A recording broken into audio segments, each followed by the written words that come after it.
paye, eh bien, une nouvelle année s'annonce, donc plein de nouvelles choses.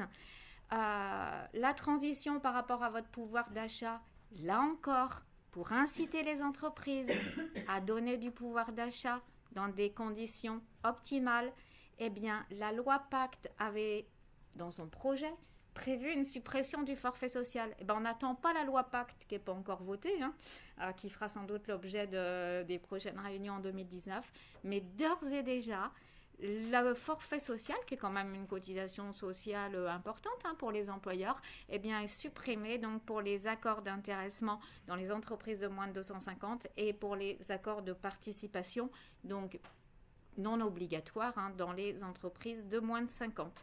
Là encore, pour inciter bien, à donner du pouvoir d'achat tout en bénéficiant d'exonération de cotisation. Réduction de la cotisation patronale d'assurance maladie. En fait, c'est une mesure qui se substitue au CICE.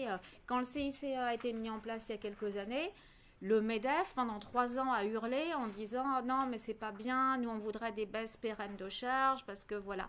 Eh bien, ça y est, le CICE va disparaître et donc à la place se met en place une réduction pour l'instant pérenne de cotisation sociale. Je vous rappelle que c'est uniquement dans la limite de 2,5 du SMIC.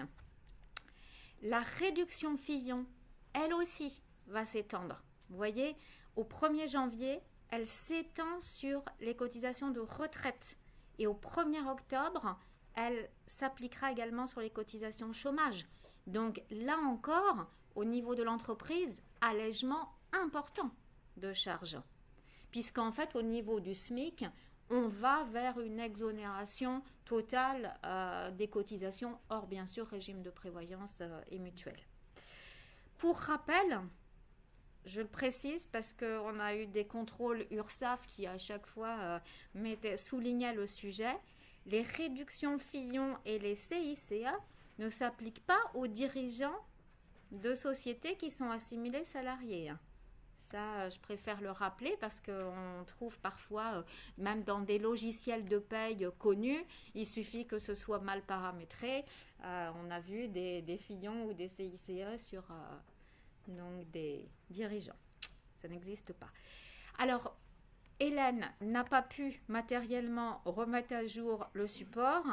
Je vous avais annoncé une exonération des cotisations salariales pour heures sup, c'est-à-dire pas le retour. Alors vous êtes tous très jeunes dans la salle, donc vous vous rappelez sans doute plus ce qui existait il y a 10 ans, donc les mesures Sarkozy, qui en fait avaient consisté justement à accorder des exonérations donc, et une défiscalisation pour toutes les heures sup. C'était le fameux détricotage des 35 heures là, que les médias aiment bien rappeler.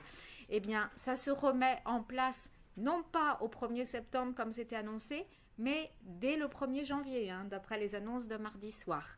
Donc ça signifie concrètement que tous ceux qui vont travailler plus de 35 heures par semaine vont bénéficier d'une exonération donc de cotisation salariale. Je vous rappelle que vous n'avez plus de cotisation assurance maladie, donc en fait c'est sur les cotisations assurance vieillesse, Sécu, et sur la retraite complémentaire. Et puis bien sûr c'est dans la limite des taux de majoration. Donc salariale et fiscale, et fiscale, tout à fait Alain, tu fais bien de le rappeler, c'est qu'on n'avait pas de défiscalisation qui avait été annoncée dans la loi Macron, et depuis mardi, on aurait cette défiscalisation. Bon, ceci dit, là encore, quand on réfléchit, est-ce que les personnes qui effectuent les heures supplémentaires, ça coûte, au niveau de la pertinence de la mesure, là aussi on pourrait en discuter tous ensemble, mais c'est... Bref, alors par contre, moins bien, évidemment, la réforme de la retraite, mais ça, vous le saviez, on ne peut pas faire autrement. De toute façon, au Japon, ils sont rendus à travailler jusqu'à 90 ans, 92 ans pour certains. Il paraît que c'est le secret de la longévité, plus on travaille, mieux on se porte. Donc, je ne sais pas vers quoi on va. En tout cas, ce que je peux vous annoncer, c'est que pour financer donc les retraites, les taux vont augmenter. Par contre, les retraites, c'était très compliqué en France. On avait des régimes pour les cadres, pour les non-cadres. Tout ça, ça disparaît au 1er janvier 2019. Tout le monde sera logé à la même enseigne. Ça signifie également que l'avantage du statut cadre bien va être revu, sera discuté, parce que finalement, avant, on disait, ah oui, je suis cadre, j'ai des avantages. Et bien là, au niveau de la retraite, il n'y aura plus d'avantages, puisqu'en fait, tous ceux qui étaient cadres pour l'instant, qui avaient donc cotisé au régime AGIRC, il va y avoir un système de conversion des points selon des valeurs. Et en fait, maintenant, tout le monde va avoir un compte de points qui au 1er janvier donc 2019. Alors, petit à petit, de toute façon, je ne sais pas si vous vous rappelez, je vous avais indiqué la dernière fois que vous allez tous avoir un compte personnel activité. Il y aura des applications mobiles où vous cliquerez sur votre smartphone et là, vous aurez toute votre carrière qui pourra se dérouler, c'est-à-dire vos droits sécu, vos salaires, votre contrat de travail, vos droits retraite, etc., votre mutuelle. Enfin, grâce au numérique, on aura l'information donc des points, des valeurs de manière très accessible. Je vous rappelle que cette réforme des retraites, donc qui simplifie les choses pour tous les gens, notamment qui font de la paye, plus à se prendre la tête avec les GMP, les régimes AGIRC, CARCO, etc., eh bien, ça ne remet toutefois pas en question la prévoyance des cadres. Je vous rappelle que ça reste quand même un avantage. C'est-à-dire que quand on est cadre, on doit automatiquement bénéficier d'un régime de prévoyance auquel l'employeur cotise au minimum à hauteur de 1,5% de la tranche A de rémunération.